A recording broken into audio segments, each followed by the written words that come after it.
திருவண்ணாமலை மாவட்டம் ஆரணி அடுத்த ராமநாதபுரம் கிராமத்தில்தான் இந்த அவலம்.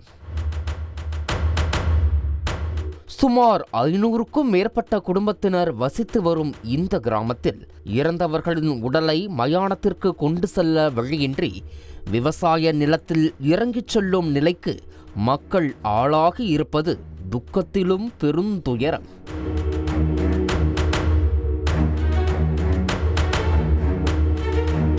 இந்த நிலை கடந்த 50 ஆண்டுகளுக்கும் மேலாக தொடர்வதாக கிராம மக்கள் வேதனை தெரிவிக்கின்றனர்.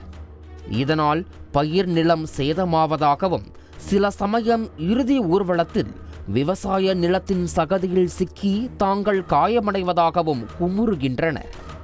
இதனிடையே மயானத்திற்கான சாலையை 9 பேர் ஆக்கிரமித்திருந்ததாகவும் இதில் 8 பேர் ஆக்கிரமிப்பை அகற்றியதில் ஒருவர் மட்டும் அகற்றாததால் தாங்கள் இவ்வாறு சிரமப்பட்டு வருவதாக மக்கள் சுமத்தியிருக்கும் குற்றச்சாட்டு அதிர்ச்சியை ஏற்படுத்தியுள்ளது.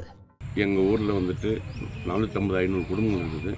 500 குடும்பங்களுக்கு மயான பாதை வசதி இல்லாமல் பல காலமாக நாங்கள் சிரமப்பட்டிருக்கோம். 1972 எங்களுக்கு ரோடு எவிஷன் பண்ண ரோட்டை அவங்க அக்கிரமம் பண்ணி எங்களுக்கு இதுவரை ரோடு விடாதுக்கிறாங்க.